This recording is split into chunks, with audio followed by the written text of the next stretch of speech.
गीता सार। गीता और उसके ज्ञान पर न जाने कितने ही लोगों ने अध्ययन किया है तथा उसका अर्थ आप सभी के सामने रखा है। तो भक्तों, आज मैं केशव शुक्ला आपके सामने श्रीमद् भगवद गीता की एक और व्याख्या प्रस्तुत करने जा रहा हूँ। भक्तों, गीता में यदि कुछ विशेष है तो वो हैं स्वयं भगवान श्री कृष्ण। अरे वही तो मुख्य हैं, बाकी सब तो निमित्त मात्र हैं। यह ग्रंथ आज के समय में हमें हर परिस्थिति में सद्मार्ग दिखाता है और सही उत्तर देता है। मुश्किल से मुश्किल परिस्थिति में डटे रहने की शक्ति प्रदान करता है। हमारे आज के ज़माने में यह ग्रंथ हमें सही रास्ता दिखाए, आसानी से गीता को हम समझ पाएं और अपने रोज़मर्रा के जीवन में इसका उपयोग कर पाएं। पहला अध्याय शुरू होता है अर्जुन विषाद योग से। तो आइए हम सब श्रीमद् भगवद गीता का श्रवण आरंभ करते हैं। जय श्री कृष्ण।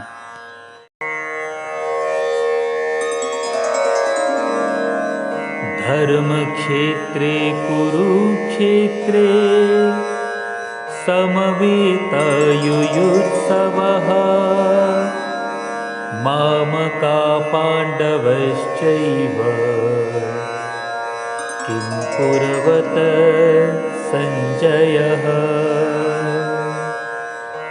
गीता के आरंभ में धृतराष्ट्र संजय से पूछते हैं कि हे संजय, इस धर्म भूमि रूपी कुरुक्षेत्र में इकट्ठे हुए युद्ध की इच्छा करने वाले मेरे और पांडु के पुत्रों ने क्या किया? देखिए, जब भी हम कुछ कर रहे होते हैं सही या गलत, तो हमारा मन, हमारा विवेक यह जानता है कि यह गलत है या सही, और उसके फल को भी वो समझता है। तो यहाँ भी धृतराष्ट्र का मन आशंकाओं से भरा हुआ है। वो जानना चाहते हैं कि युद्ध भूमि में आखिर हो क्या रहा है, क्योंकि धृतराष्ट्र आंखों से अंधे हैं पर मन से नहीं। वो जानते हैं कि उनके पुत्र अधर्म की ओर हैं। अरे धर्म तो वहाँ है जहाँ भगवान स्वयं श्री कृष्ण हैं।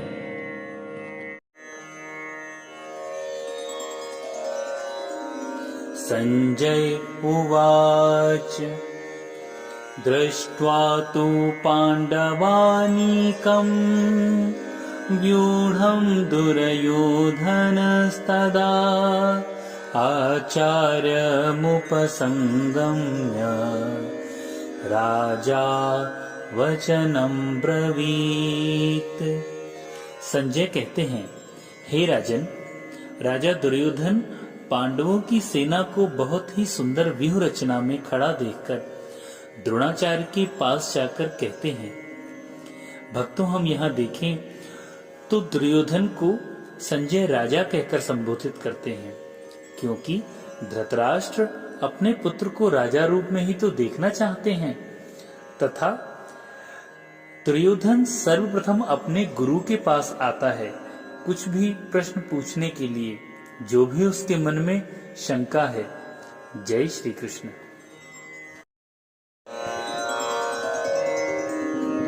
पश्येतां पाण्डुपुत्राणाम् आचार्यमहतीं च मूं व्यूढां ध्रुपदपुत्रेण तव शिष्येण धीमता।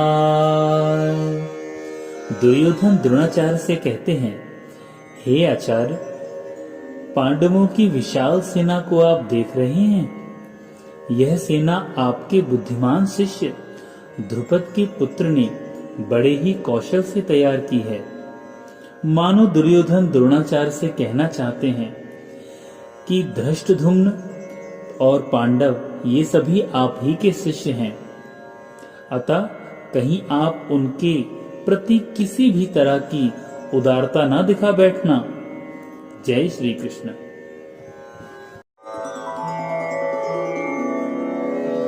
अत्र शूरा महेश्वासा भीमार्जुना समायुधि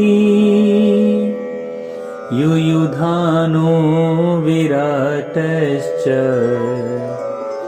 द्रुपदश्च महारथः। दुर्योधन कहते हैं, यद्यपि युद्ध कला में द्रोणाचार्य बहुत ही महान शक्तियों के स्वामी हैं, धृष्टद्युम्न उनके सामने महत्वपूर्ण बाधक नहीं है, किंतु ऐसे अनेक योद्धा हैं जिनसे उसे निरंतर भय बना हुआ है। दुर्योधन इन्हें अपनी विजय यात्रा में बाधक मानता है, क्योंकि प्रत्येक योद्धा अर्जुन के समान विजयी है। धृष्टकेतुश्चेकितानः काशीराजश्च वीर्यवान् पुरुजित् कुन्तीभोजश्च शैव्यश्च नरपुंगवः। दुर्योधन कहते हैं कि धृष्टकेतु और चेकितान तथा बलवान काशीराज, पुरुजित, कुंतीभोज और मनुष्यों में श्रेष्ठ शैव्य पांडवों की सेना में है। युधामन्युश्च विक्रांत उत्तमौजश्च वीर्यवान् सौभद्रो द्रौपदेयश्च सर्व एव महारथा। दुर्योधन आगे बताते हैं, पराक्रमी युधामन्यु तथा बलवान उत्तमौजा, सुभद्रा पुत्र अभिमन्यु एवं द्रौपदी के स्वयं 5 पुत्र, ये सभी महारथी हैं।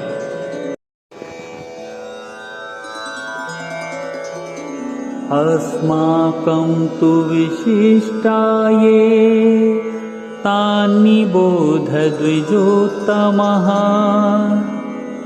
नायका मम सैन्यस्य संज्ञार्थं तान् ब्रवीमि ते।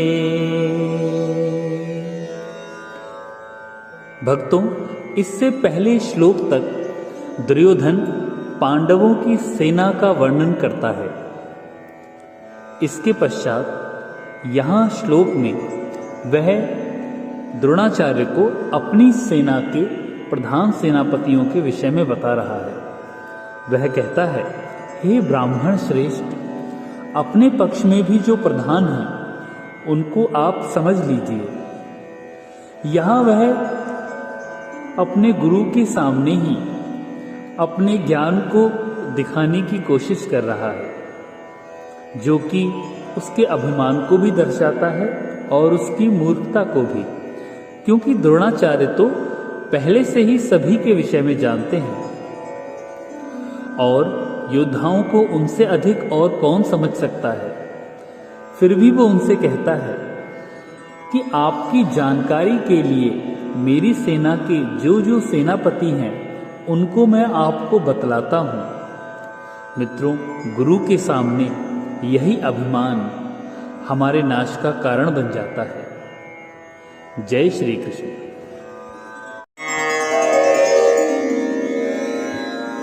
भवान् भीष्मश्च कर्णश्च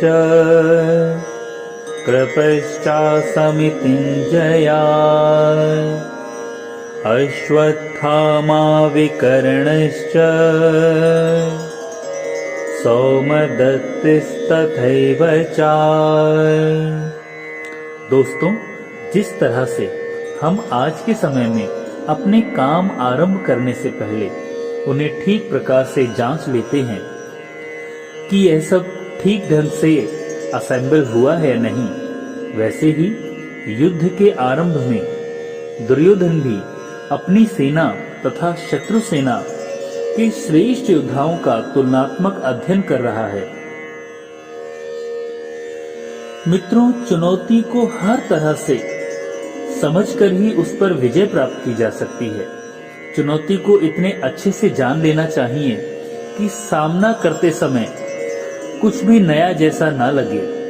युद्ध हो या चुनौती, सरप्राइज तो आते ही रहते हैं।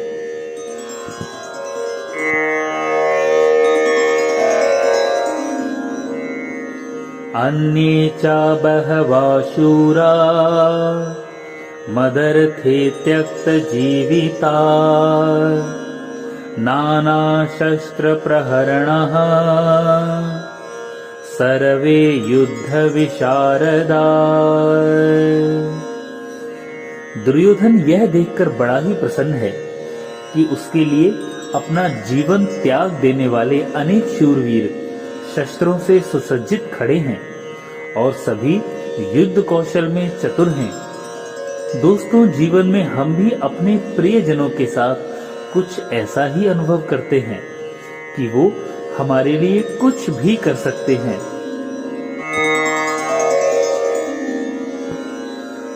अपर्याप्तं तदस्माकं बलं भीष्माभिरक्षितं पर्याप्तं त्विदमेतेषां बलं भीमाभिरक्षितम्। दुर्योधन कहता है, मेरी सेना भीष्म पितामह द्वारा रक्षित है तथा शत्रु सेना भीम के द्वारा, जिसे जीतना तो बहुत ही सुगम है। यहां दुर्योधन अभिमान दिखा रहा है। हमें जीवन में किसी दूसरे के भरोसे रहकर अभिमान नहीं करना चाहिए। कार्य को करने से पहले उसे आसान समझ लेना, ये कहां की समझदारी है? यह एक बहुत बड़ी गलती है।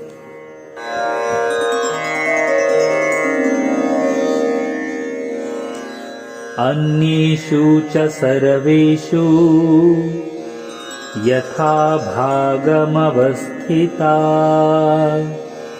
भीष्ममेवाभिरक्षन्तु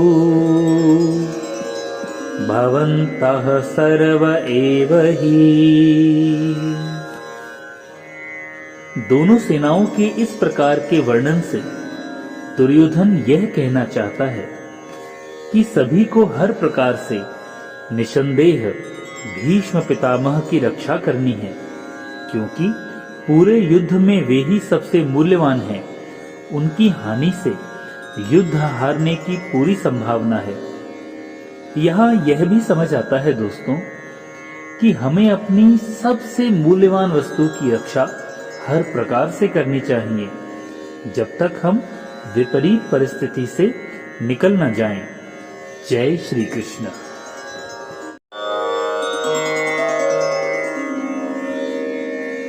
तस्य संजनयन् हर्षम् कुरु वृद्ध पितामहः सिंहनादं विनद्योच्चे शंखं दद्मो प्रतापवान्। भक्तों, शंख की ध्वनि से ही युद्ध की घोषणा की जाती है।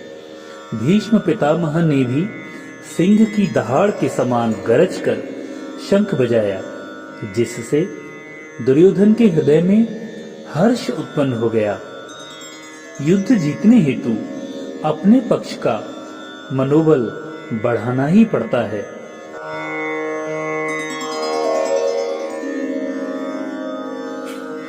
तत्शंखाश्च भैर्यश्च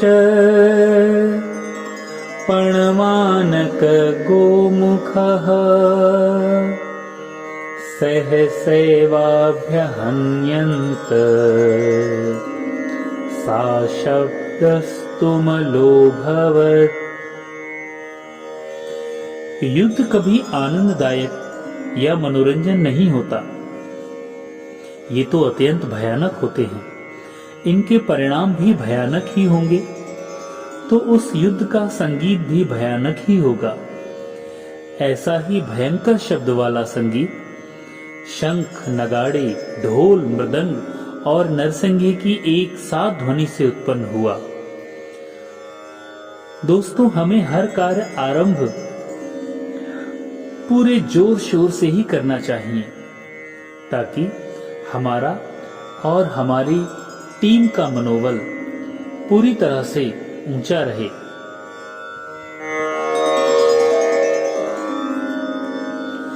तच्छ्वेतैर्हयैर्युक्ते महती स्यन्दने स्थितो माधवः पाण्डवश्चैव दिव्यौ शङ्खो प्रदध्मतुः। इसके पश्चात उत्साहवर्धन की बारी थी पांडव सेना की, जिसका आरंभ श्वेत घोड़ों के उत्तम रथ पर बैठे भगवान श्री कृष्ण तथा अर्जुन अपने शंख बजाकर करते हैं। मित्रों, किसी भी काम को शुरू करने में कोई भी पक्ष हो, मोटिवेशन की जरूरत सभी को होती है। आज हम खुद को मोटिवेट करने के लिए अच्छे स्पीकर्स को सुनते हैं, उनकी पुस्तकों को पढ़ते हैं या और भी साधनों का प्रयोग करते हैं।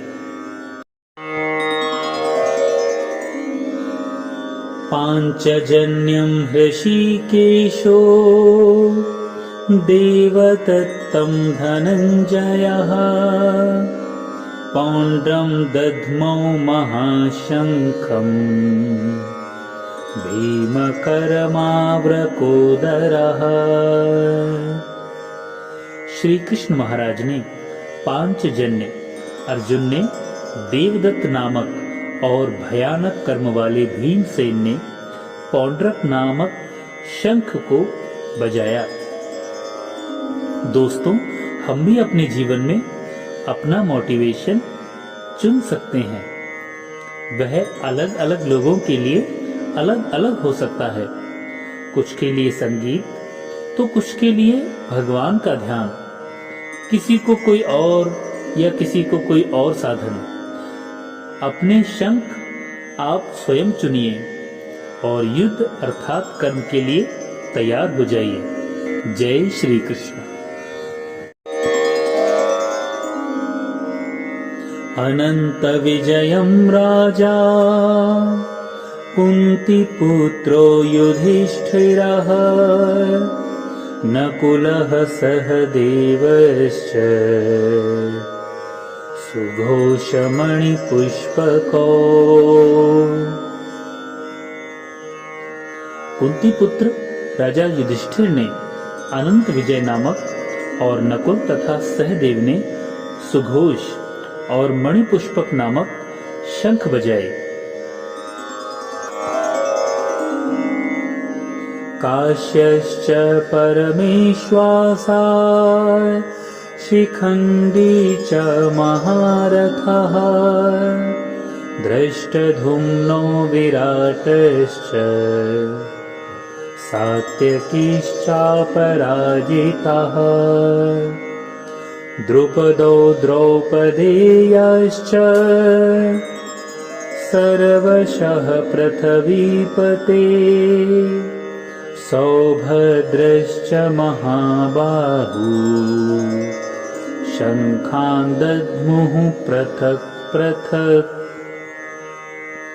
यहाँ मानो हर योद्धा अपनी उपस्थिति शंख ध्वनि से दर्ज करा रहा है। जीवन के युद्ध में भी हर किसी को अपना प्रेरणा स्रोत यानी मोटिवेशन खुद ही चुनना पड़ता है और स्वयं ही उसको अपनाना होता है। यहाँ भी श्रेष्ठ धनुष वाले काशीराज और महारथी शिखंडी एवं धृष्टद्युम्न तथा राजा विराट और अजेय सात्विक राजा ध्रुपद और द्रौपदी के 5 पुत्र और बड़ी भुजाओं वाले सुभद्रा पुत्र अभिमन्यु, इन सभी ने हे राजन, सब ओर से अलग अलग शंख बजाए हैं। संजय कहते हैं कि सभी योद्धा अपने अपने शंख बजाकर अपनी उपस्थिति को दर्ज करा रहे हैं। युद्ध को आप जीवन माने, चुनौती माने या जो भी माने, पर उसके लिए हमें हमेशा तैयार रहना होता है। सघोषो धार्तराष्ट्राणाम् हृदयानि गदारयत् नभश्च पृथिवीं चैव तुमलो व्यनुनादयन्। युद्ध से पहले जैसे आप शत्रु को डराने का प्रयास करते हैं, वैसे ही कौरव सेना को पांडव योद्धाओं ने अपनी शंख की हुंकार से डरा दिया। भक्तों, हमें भी अपने काम का आरंभ ही इतना ऊर्जावान होकर करना चाहिए कि सारे प्रतिद्वंदी अचंभित या भयभीत हो जाएं। चाहे हम अपनी नौकरी की इंटरव्यू में जाएं या व्यापार का आरंभ करें या अपने किसी प्रोडक्ट को मार्केट में उतारना हो, अपनी कला से सबको आश्चर्य में डाल दें। यही हमारी स्ट्रेटेजी होनी चाहिए। संजय भी यहाँ पर धृतराष्ट्र से कह रहे हैं कि उन भयानक शब्द वाले शंखों की ध्वनि से आकाश और पृथ्वी गूंज गए और धार्त राष्ट्रों के अर्थात आपके यानी कौरवों के पक्ष वालों के हृदय विदीर्ण हो गए। जय श्री कृष्ण।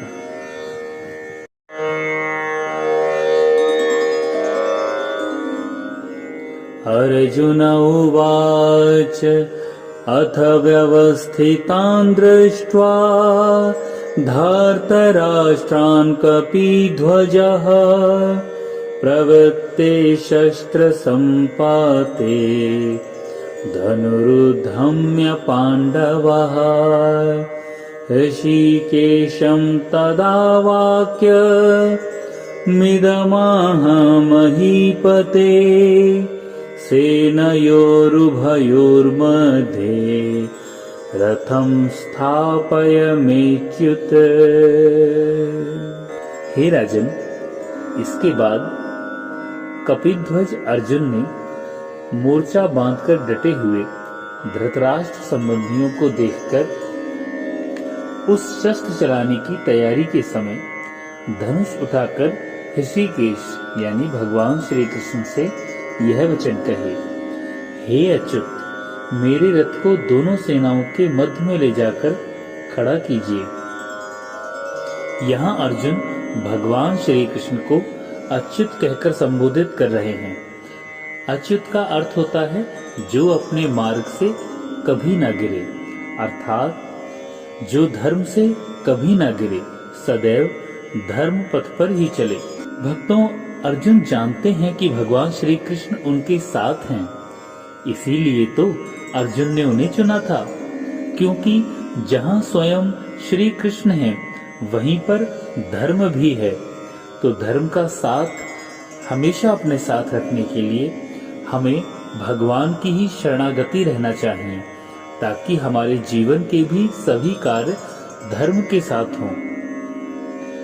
जिसके साथ धर्म होता है, विजय भी उसी की होती है। इसलिए भी अर्जुन शुरू से ही विजय की ओर अग्रसर हैं। यावदेतान् निरीक्षेऽहम् योद्धुकामान् वस्थितान् कैर्मया सह योद्धव्यम् अस्मिन् रणसमुद्यमे। भक्तों, आज के जीवन का ये सबसे बड़ा ज्ञान है।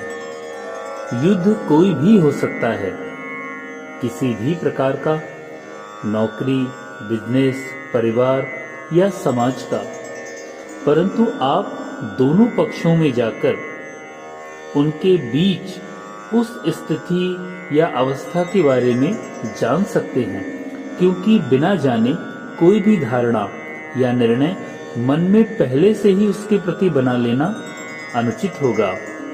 और अर्जुन भी यही कहते हैं कि जब तक मैं युद्ध क्षेत्र में डटे हुए युद्ध के अभिलाषी इन विपक्षी योद्धाओं को भली प्रकार से देख लूं कि इस युद्ध रूप व्यापार में मुझे किन किन के साथ युद्ध करना योग्य है, तब तक हे पार्थ, तब तक हे माधव, आप मेरे रथ को वहां खड़ा रखिए। हमें भी जीवन की हर समस्या को पहले ठीक प्रकार से समझ लेना चाहिए, तभी उस पर कोई फैसला लेना चाहिए।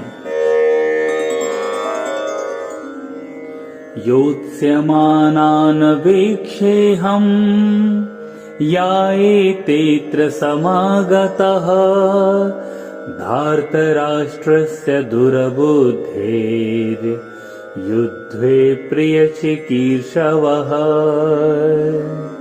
दोस्तों, जीवन में या समाज में कोई भी शत्रु हो या धर्म के कामों में व्याधा उत्पन्न करने वाला हो, हमें केवल उसके विषय में पहले अच्छे से नहीं जानना, बल्कि उसका साथ देने वालों के या हमारे विमुख उस जैसे अन्य लोगों को भी भली भांति जानना है, ताकि उनसे लड़ने में या उनके प्रति अपने मन में धारणा बनाने में हमें आसानी हो। यहाँ भी अर्जुन यही बात भगवान श्री कृष्ण से कह रहे हैं कि दुर्बुद्धि दुर्योधन का युद्ध में हित चाहने वाले जो राजा लोग इस सेना में आए हैं, इन युद्ध करने वालों को मैं देखूंगा। दोस्तों, अच्छे मनुष्य का ये स्वभाव होता है कि वह जब सामान्य लोगों को भी दुष्टों का साथ देते हुए देखता है या उनके जाल में फंसा हुआ देखता है, तो उसका मन विचलित हो जाता है, और यही हालत अर्जुन की भी है। इसीलिए वह श्लोक के आरंभ में दुर्योधन को दुर्बुद्धि दुर्योधन कहकर बुला रहे हैं, क्योंकि दुर्योधन के हठ से ही ये युद्ध हो रहा है। एवमुक्तो हृषीकेशो गुडाकेशेन भारतः सेनयोरुभयोर्मध्ये स्थापयित्वा रथोत्तमम् भीष्मद्रोण प्रमुखता सर्वेषां च महीक्षिताम् उवाच पार्थ पश्येतान् समावेतान् कुरुतेनिः।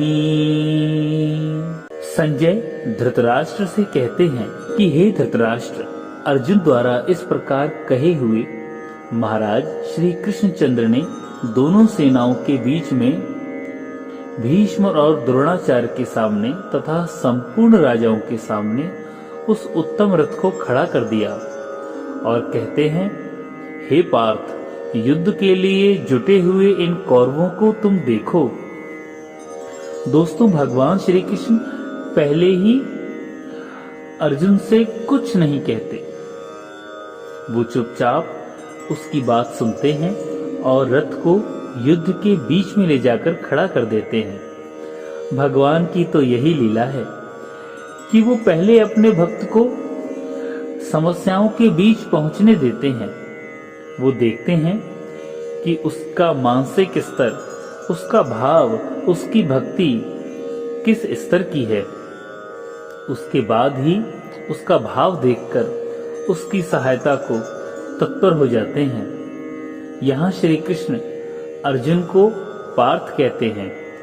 पार्थ हम सब भी हो सकते हैं, क्योंकि जब भी भक्त शंकाओं से घिरा होता है, तब भगवान भी उसकी सहायता से दूर नहीं रह पाते।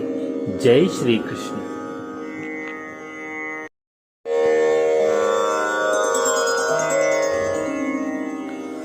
तत्रापश्य स्थितान् पार्थ पितृनथ पितामहान् आचार्यान् मातुलान् भ्रातॄन्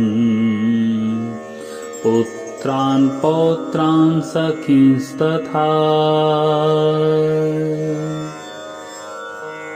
दोस्तों, कुंती पुत्र अर्जुन दोनों सेनाओं के मध्य ताऊ चाचाओं को दादों परदादों को, गुरुओं को, मामाओं को, भाइयों को, पुत्रों और पौत्रों तथा मित्रों को देख रहे हैं। महाभारत को इसलिए ही धर्म युद्ध कहा गया है, ऐसा युद्ध जो धर्म के लिए किया गया है।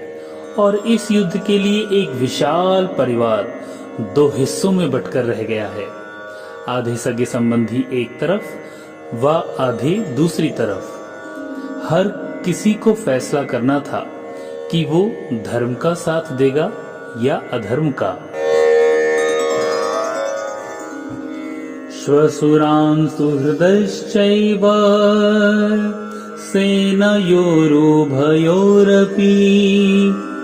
तान् समीक्ष्य स कौन्तेय सर्वान् बन्धूनवस्थितान्।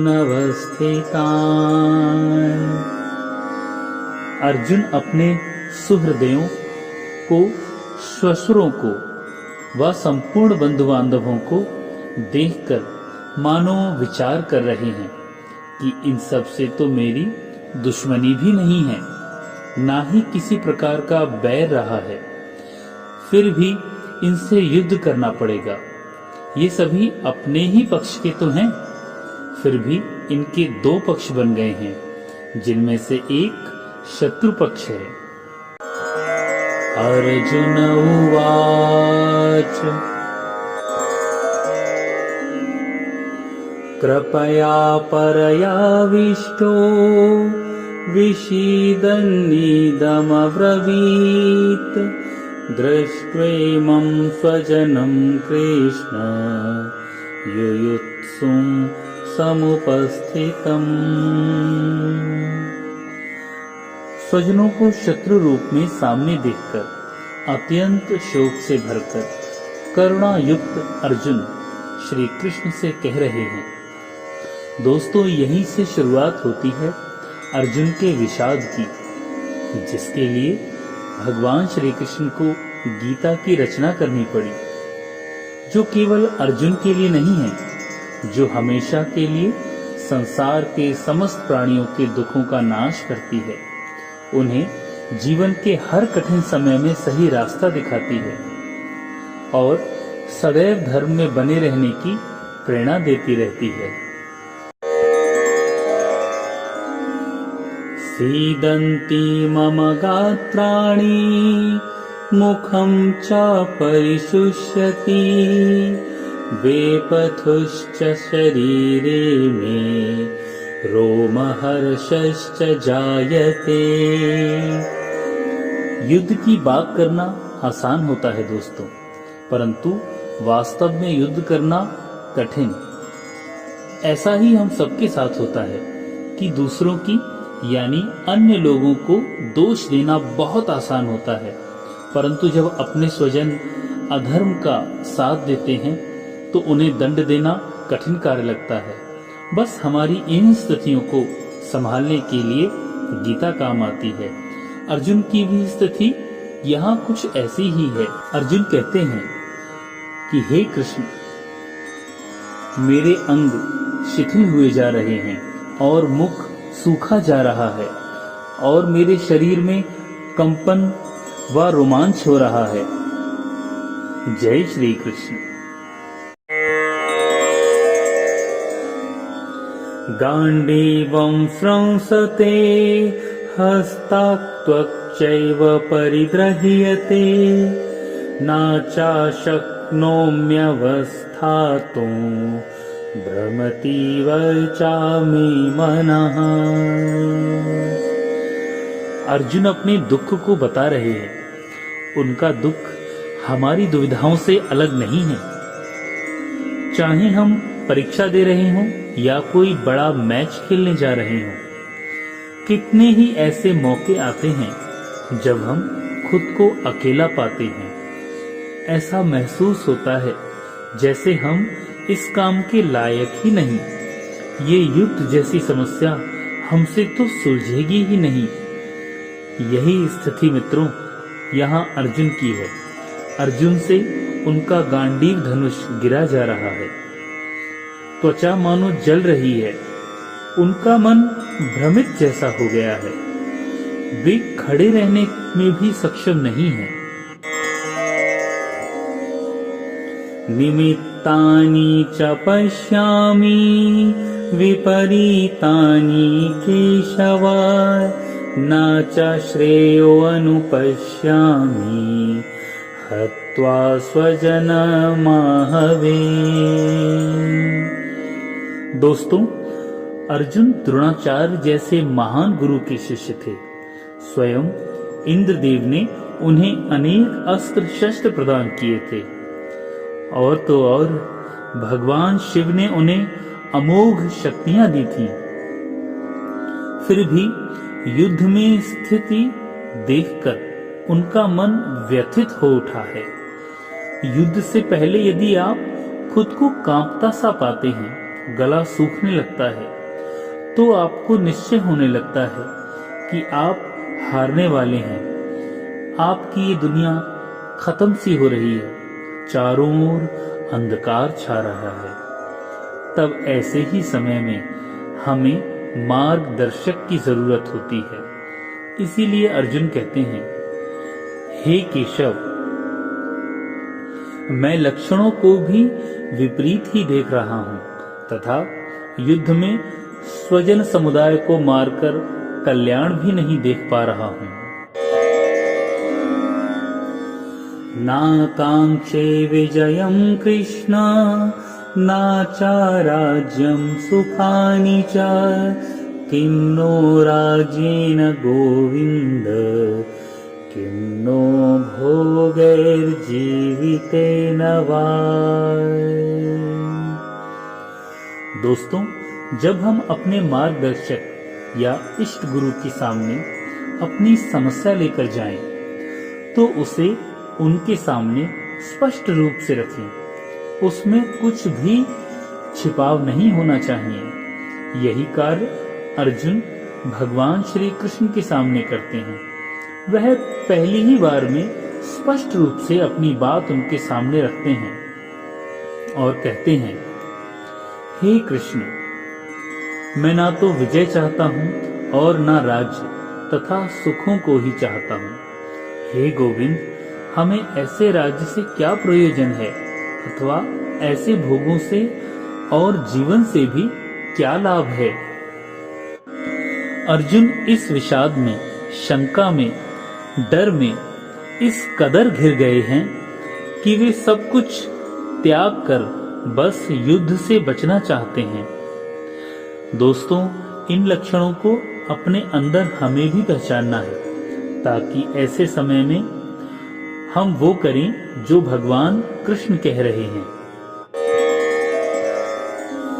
ये शामर्थे कांक्षितं नो राज्यं भोगः सुखानि च ताइमेव स्थिता युद्धे प्राणास्य धनानि च।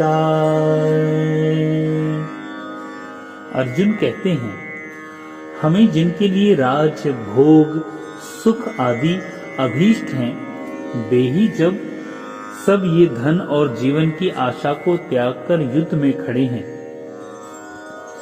जरा सोचिएगा, हमारा सारा जीवन अपनों के लिए होता है। ये सारी भाग दौड़, मेहनत, कमाई, धर्म, अर्थ सब अपनों के लिए ही होता है और यहाँ पर हमें अपनों को ही मारना पड़ रहा है। इससे बड़ी और क्या दुविधा हो सकती है। अब वो ही अपने आप को मारने के लिए खड़े हैं और तुम्हें भी उन्हें मारना पड़ेगा। यही उलझन अर्जुन के मन में है। जय श्री कृष्ण। आचार्याः पितरः पुत्रास् तथैव च पितामहः मातुला श्वशुरः पौत्रः श्यामला संबंधिस्तथा। अर्जुन कहते हैं, गुरुजन, ताऊ चाचे, लड़के और उसी प्रकार दादे, मामे, ससुर, पौत्र, साले तथा और भी संबंधी लोग यहाँ उपस्थित हैं। मित्रों, अर्जुन युद्ध में खड़े सभी संबंधियों को देखकर पहचान भी रहे हैं और सबसे अपना संबंध भी एक एक करके बता रहे हैं। एतान हन्तुमिच्छामि नक्तोऽपि मधुसूदना अपि त्रैलोक्यराज्यस्य हेतो किं नु मही कृते। दोस्तों, यदि कोई युद्ध करने का निर्णय ले लेता है तो वो ये नहीं कह सकता कि शत्रु पक्ष में मैं इसे मारूंगा और उसे नहीं। युद्ध में तो हर कोई एक सैनिक की तरह ही होता है और यदि वो शत्रु पक्ष में है तो उसे आपको मारना ही होता है। यही दुविधा यहाँ अर्जुन की है जिसे वो बता रहे हैं। हे मधुसूदन, मुझे मारने पर भी अथवा तीनों लोकों के राज्य के लिए मैं इन सबको मारना नहीं चाहता। फिर पृथ्वी के लिए तो कहना ही क्या है। दोस्तों, हमारे जीवन में भी कई बार ऐसा समय आता है जब हम अपने मोह को त्याग कर अपने उद्देश्य या कर्म को चुनते हैं, तभी हमें अपने ध्येय की प्राप्ति हो पाती है। तब क्या हम अपनी सबसे प्रिय किसी भी वस्तु को या किसी को भी छोड़ सकते हैं?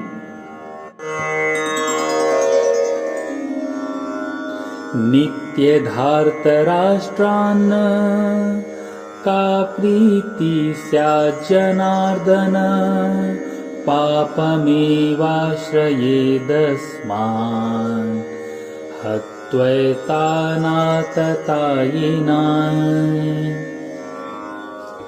अर्जुन कहते हैं, हे जनार्दन, धृतराष्ट्र के पुत्रों को मारकर हमें क्या प्रसन्नता होगी? इन आताताइयों को मारकर तो हमें पाप ही लगेगा। दोस्तों, शत्रु पक्ष में चाहे आताताई हों, बुरे लोग हों, पर हैं तो वो हमारे अपने ही ना। अपनों को मारकर दुख देकर केवल पाप ही लगता है, पुण्य तो नहीं मिलता ना। हम भी तो कई बार अपनों की गलतियों पर पर्दा डाल देते हैं, केवल उन्हें अपना समझकर छोड़ देते हैं, नजरअंदाज कर देते हैं। केवल उन्हें अपना समझकर उन्हें नर्क की ओर धकेल देना यह सही नहीं है। तस्मान्नार्हा वयं हन्तुं धार्तराष्ट्रान् स्वबान्धवान् स्वजनं हि कथं हत्वा सुखिनः श्याम माधव। क्या अपने परिवार को मारकर सुख मिल सकता है? इसीलिए इसे धर्म युद्ध कहा गया है। अर्जुन कहते हैं, हे माधव, अपने ही बांधव धृतराष्ट्र के पुत्रों को मारने के लिए हम योग्य नहीं हैं, क्योंकि अपने ही कुटुंब को मारकर हम कैसे सुखी होंगे। दोस्तों, यदि आपके सामने कोई ऐसी स्थिति आए कि घर में लालच की वजह से बंटवारा हो रहा हो या झगड़ा हो रहा हो, तो ठंडे दिमाग से अर्जुन की तरह इस हालत के विषय में सोचिएगा कि इतना बड़ा युद्ध करके जब अर्जुन को ही कुछ नहीं हासिल हुआ तो हमें क्या ही मिलेगा।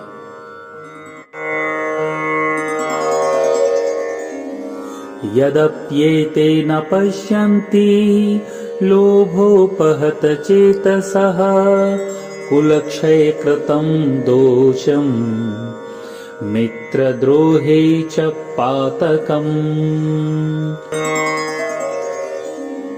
कथं न ज्ञेयमस्माभिः पापादस्मान् निवर्तितुं कुलक्षय कृतं दोषं प्रपश्याद्भिर्जनार्दनः।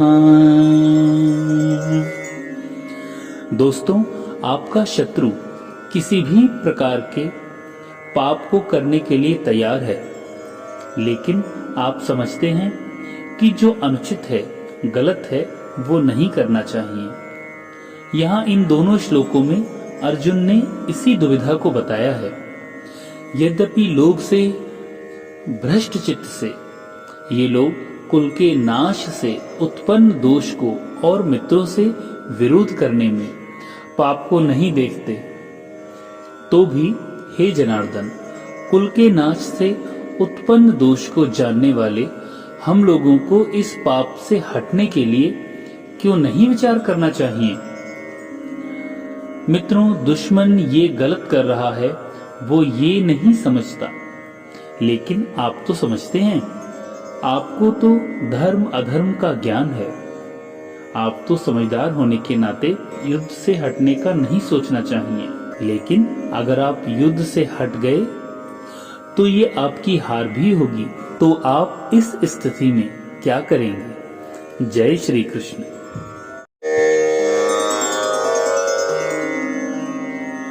कुलक्षये प्रणश्यन्ति कुलधर्मा सनातनः धर्मे नष्टे कुलं कृत्स्नम् धर्मो अभिभवत्युतः।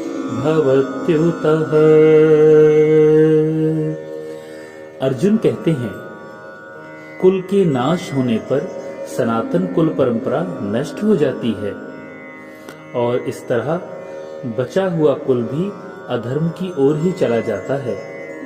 यानी धर्म के नाश हो जाने पर पूरे कुल में पाप भी बहुत फैल जाता है। दोस्तों, यहाँ अर्जुन कहना चाहते हैं कि परिवार में जन्म से लेकर मृत्यु तक सारे संस्कार, सारे रीति रिवाज, ये सब घर के बड़े लोग ही नई पीढ़ी को सिखाते हैं, या ये कहें नई पीढ़ी अपने कुल के पुराने लोगों से ही सारी चीजें सीखती है और उन्हें देखकर उनका अनुसरण करके उसको आगे लेकर जाती है। यदि वो बड़े बूढ़े ही या घर के बड़े लोग ही एक साथ मृत्यु को प्राप्त हो जाएं, तो जितने भी संस्कार संबंधी पारिवारिक परंपराएं हैं वो सब रुक जाएंगी और परिवार के जो जवान सदस्य बचे रहेंगे वो मनमाने गलत आचरण में पड़कर अपने कुल को नष्ट कर लेंगे, जिससे वो कभी मुक्त नहीं हो पाएंगे।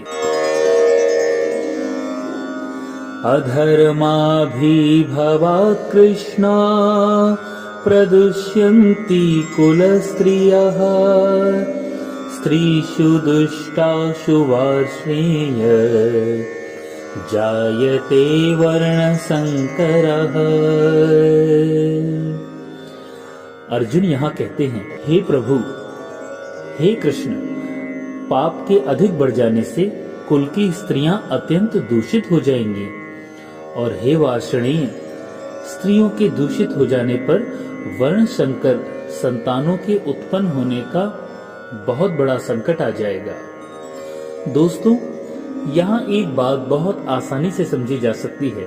हमारा धर्म, हमारा सनातन संस्कृति यही बताती है कि माता बच्चे की सबसे पहली गुरु होती है और यदि वह बच्चा ही गलत प्रकार से उत्पन्न हुआ हो, गलत आचरण से, गलत मानसिकता से जन्मा हो, तो वह धर्म को कैसे आगे लेकर जा सकता है?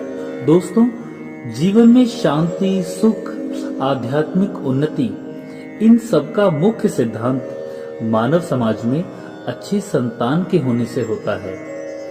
ऐसी संतान समाज में स्त्री के सतीत्व और उसकी निष्ठा पर निर्भर करती है। जिस प्रकार बालक आसानी से गलत मार्ग पर चले जाते हैं, उसी प्रकार स्त्रियां भी गलत मार्ग की ओर जा सकती हैं, जिससे उनका और आने वाली संतानों का, दोनों का ही भविष्य अंधकार में चला जाएगा। शंकरो नरकायेव कुलज्ञानं कुलस्य च पतन्ति पितरो हृषाम् लुप्तपिण्डोदकक्रियः। अर्जुन कहते हैं, वर्णशंकर कुलघातियों को और कुल को नरक में ले जाने के लिए ही होता है। लुप्त हुई पिंड और जल की क्रिया वाले अर्थात श्राद्ध और तर्पण से वंचित इनके पितर लोग भी अधोगति यानी नीची गति को ही प्राप्त होते हैं। दोस्तों, यहाँ अर्जुन कहना चाहते हैं कि वर्ण शंकर का मतलब है वर्ण यानी समाज की मर्यादाओं को सम्मान ना देते हुए गलत तरीके से, गलत वर्णों के मेल से जो संतान उत्पन्न होती है, वह सब धर्मयुक्त समाज को नष्ट ही करती चली जाती है। गलत आचरणों के द्वारा उत्पन्न हुई संतान से कभी भी उस कुल के पितर लोग जो अनेक ऐसी योनियों में बैठे हैं जहां उन्हें अपने कुल के लोगों के द्वारा दिया हुआ जल, अन्न और पुण्य कर्म आदि प्राप्त होता रहता है, जिससे वो सुख प्राप्त करते रहते हैं, वह सब बंद हो जाता है और वह पितर उस कुल के वर्ण संकर संतानों को कभी आशीर्वाद नहीं देते। उनका तो क्रोध ही उन्हें प्राप्त होता है। दोषैरेतै कुलज्ञानाम् वर्ण संकर कारकै उत्साध्यन्ते जाति धर्मा कुलधर्माश्च शाश्वतः। जो लोग कुल परंपरा को नष्ट करते हैं और इस तरह वर्ण संकर संतानों को जन्म देते हैं, उनके गलत कर्मों से सभी प्रकार के सामुदायिक योजनाएं और परिवार का कल्याण सब नष्ट हो जाता है। दोस्तों, जब कोई अपने धर्म का पालन नहीं करेगा, नियमों को नहीं मानेगा, तो समाज कैसे रह जाएगा? अरे, समाज तो नाम ही है कायदे, कानून, परंपराओं आदि का। यहाँ हम ध्यान से देखें तो सभी चीजें आपस में जुड़ी हुई हैं। कुल से जाति और जाति से धर्म, यह सब आपस में जुड़ा हुआ है। दोस्तों, जब परिवार में ही अव्यवस्था फैल जाएगी, सब दुष्कर्मों पर उतारू हो जाएंगे, तो वह परिवार समाज को कैसे जोड़ पाएगा? और समाज नहीं जुड़ेगा तो उसकी पहचान कैसे बनेगी? वह तो सब अधर्म के कार्यों में ही लिप्त होकर पतन की ओर चले जाएंगे। उत्सन्न कुलधर्माणाम् मनुष्याणाम् जनार्दन नरके नियतं वासो भवतीत्यनुशुश्रुमा। अर्जुन कहते हैं, हे प्रजापालक कृष्ण, मैंने अपने गुरु परंपरा से सुना है कि जो कुल धर्म का विनाश करते हैं वे सदैव नरक में वास करते हैं। दोस्तों, महाभारत के समय कुल की इतनी मान्यता होती थी कि यदि किसी कुल का नाश हो जाए तो ये माना जाता था कि वह कुल अब सदा सदा के लिए नरक में ही वास करेगा। अर्जुन अपने तर्कों को अपने निजी अनुभव पर आधारित नहीं करते, वो जो उन्होंने आचार्यों से सुना है उस पर आश्रित हैं और उसी का सहारा लेकर भगवान से कह रहे हैं। दोस्तों, वास्तविक ज्ञान प्राप्त करने का यही तरीका है। जिन लोगों ने उस विषय पर रिसर्च की हुई है, उनकी पुस्तकें पढ़कर या उन लोगों को सुनकर किसी भी वस्तु विषय के बारे में अपनी एक मानसिकता बनाते हैं। तो अर्जुन भी यहाँ यही कह रही है। जय श्री कृष्ण। अहो बत महापापम कर्तुम व्यवसिता वयम यद्राज्य सुख लोभेन हन्तुं स्वजनमुद्धतः। अर्जुन यहाँ स्वयं को दोष दे रहे हैं। ओह, कितने आश्चर्य की बात है। हम सब जघन्य पाप कर्म करने के लिए सदैव तत्पर हैं और राज्य सुख भोगने की इच्छा से प्रेरित हैं, और इतने प्रेरित हैं कि अपने सगी संबंधियों को मारने पर तुले हैं। क्या इस कर्म की कभी माफी, क्षमा मिल भी पाएगी हमें? दोस्तों, मनुष्यों की यही दशा है आज के समय। वह स्वार्थ के वशीभूत होकर अपने सगी भाई, माँ बाप सबका अहित करने को तैयार है। विश्व में ऐसे अनेक उदाहरण मिलेंगे आपको, किंतु भगवान का साधु भक्त होने के कारण अर्जुन तो सदाचार से बने हुए हैं और उसके प्रति जागरूक भी हैं, तो वह ऐसे कार्यों से बचने का प्रयत्न कर रहे हैं। दोस्तों, यहाँ हमें ये संदेश भी मिलता है, सत्कर्म धर्म में रहकर ईश्वर के प्रति भक्ति भाव रखकर ही ऐसे गलत कर्मों से बचा जा सकता है और ऐसी मानसिकता के पनपने से भी खुद को रोका जा सकता है। यदि माम प्रतीकारम शस्त्रम शस्त्रपाणयः धार्तराष्ट्रारणे हन्युस् तन्मे क्षेमतरम भवेत्।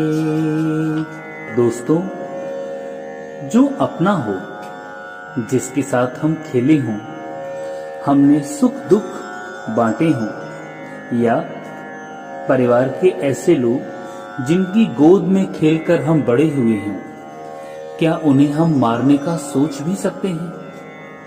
और यहाँ तो मारने की बात हो रही है।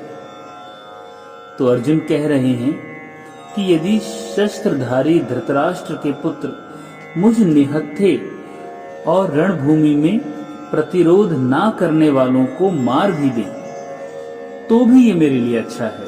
युद्ध में उस समय नियम होता था कि क्षत्रिय लोग ऐसे व्यक्ति पर आक्रमण या हथियार नहीं चलाते थे जो निहत्थे हों या युद्ध से विमुख हों।